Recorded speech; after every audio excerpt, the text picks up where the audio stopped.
বিয়ের পর পালিয়ে যাওয়া কনে একইভাবে পালওয়াল থেকে তার সহযোগীদের সাথে পালিয়ে গিয়েছিল। এক পুরুষকে বিয়ের প্রতিশ্রুতি দিয়ে 5 লক্ষ টাকারও বেশি টাকা হাতিয়ে নেওয়ার পর পালওয়ালের হাতিন থানায় এই ঘটনায় 8 জনের বিরুদ্ধে মামলা দায়ের করেছে। তবে এই ঘটনায় এখনো কাউকে গ্রেপ্তার করা হয়নি। পুলিশে দেওয়া অভিযোগ অনুযায়ী পালওয়ালে শামিকা গ্রামের বাসিন্দা প্রবীণ তার অভিযোগে বলেছেন যে তার বয়স 39 বছর এবং তিনি এখনো বিবাহিত নন। 2 মাস আগে একই গ্রামের বাসিন্দা রাধে তার বাড়িতে এসে সাগর এবং উষা ওরফে সবিতাকে তার বাড়ি দেখানোর জন্য সাথে করে নিয়ে আসে, এই বলে যে তাদের বিয়ে দেবে। কিছুদিন পর রাধে মঙ্গল নামের এক ব্যক্তিকে সঙ্গে করে নিয়ে আসে এবং বিয়ে চূড়ান্ত করার পর তারা চলে যায়। মেয়েটির আত্মীয় স্বজনরা বলে যে মেয়েটির বাবা মা নেই, মেয়েটি খুবই দরিদ্র, উভয় পক্ষের বিয়ের খরচা তোমাদেরকেই বহন করতে হবে, যার খরচা হবে প্রায় 5,20,000 টাকা। 27 এপ্রিল অভিযুক্ত রাধে তাদের বাড়িতে আসে এবং তার বাবা লক্ষ্মীচাঁদকে উষা ওরফে সবিতার অ্যাকাউন্টে 20,000 টাকা জমা দিতে বলে এবং পরের দিন সে তাদের বাড়িতে এসে নগদ 5 লক্ষ টাকা নিয়ে যায়। 28 এপ্রিল তাদের বিয়ের জিনিসপত্র কিনতে উত্তরপ্রদেশের ছাতায় ডাকা হয় এবং বাবা ছেলে দুজনেই সেখানে পৌঁছন। রাধে, উষা ওরফে সবিতা, সাগর, মঙ্গল, পিঙ্কি এবং আরও একজন সেখানে আগে থেকেই বসেছিলেন। তিনি লিভ ইন সম্পর্কের কথা বলেছিলেন এবং বলেছিলেন যে তিনি সামাজিক রীতিনীতি অনুসারে পরে বিয়ে করবেন যতক্ষণ না তিনি মেয়েটির সাথে লিভ ইন সম্পর্কে থাকবেন। এখন বিয়ের জন্য উপযুক্ত সময় নয়। অভিযোগে বলা হয়েছে যে এরপর পিঙ্কি নামে একটি মেয়ে তাদের সাথে পাঠানো হয়। তারা মেয়েটিকে নিয়ে শামিকা গ্রামে আসে। 2 দিন পর মেয়েটি জানায় যে সে ইতিমধ্যে বিবাহিত এবং তার 3টি সন্তান রয়েছে। ভুয়ো বিয়ের জন্য মিথ্যে কথা বলে আমাকে তোমার সাথে পাঠানো হয়েছে। পরে ভুক্তভোগী জানতে পারেন যে বিয়ের নামে তাকে প্রতারণা করা হয়েছে।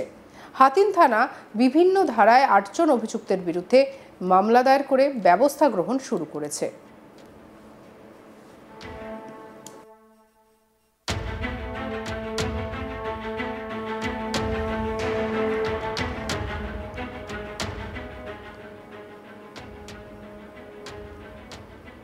অভিযোগকারী প্রবীণ কুমার কি বলছেন শুনবো। मेरी शादी के चक्कर में हमारे गांव के एक राधे नाम के व्यक्ति ने मेरे पिताजी के पास आके बोला कि मैं तुम्हारी शादी, तुम्हारी लड़के की शादी करा दूंगा। पिताजी कहे ठीक है। तो कुछ दिन बाद वो उषा जो जौहरनगर में रहती है उसको लेके आया और मुझे देख के गई। उन्होंने बोला लड़का ठीक है, बात करा देंगे, थोड़ा लड़की गरीब घर की है, खर्चा लगेगा जी दोनों तरफ का, जेवर वगैरह गहने खरीदने पड़ेंगे शादी के लिए। पिताजी ने जी ठीक है जी। तो कुछ दिन बाद राधे आया।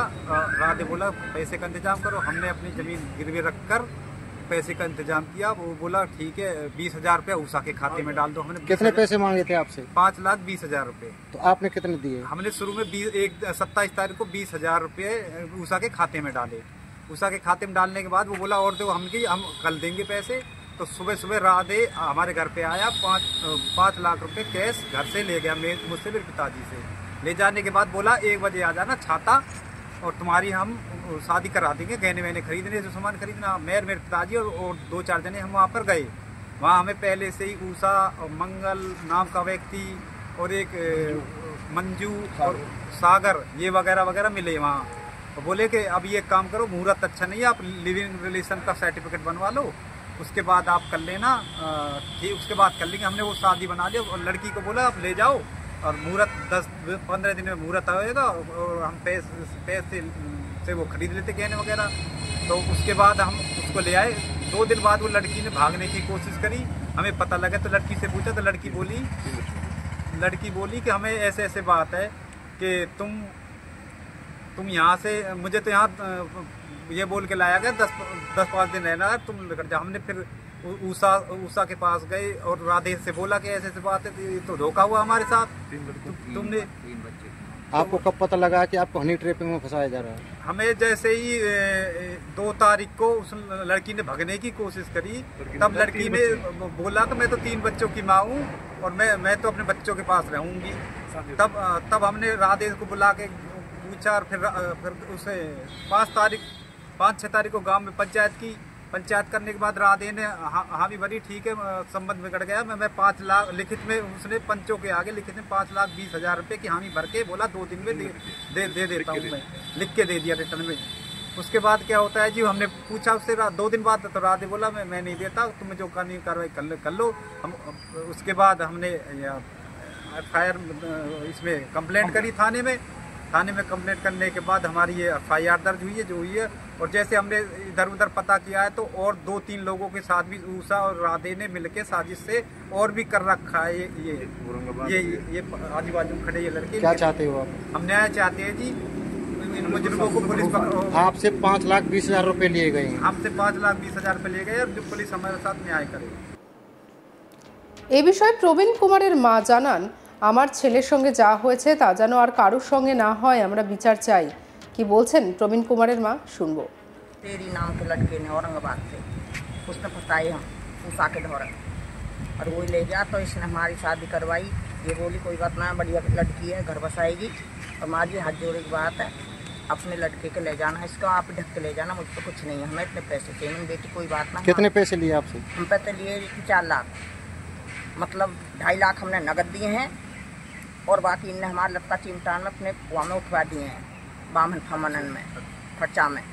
तो आपकी शादी कब हुई थी आपके लड़के की? लड़के की शादी हुई 27 जनवरी। 27 जनवरी को शादी हुई। कितने दिन आपके घर पे रही थी? 40 दिन।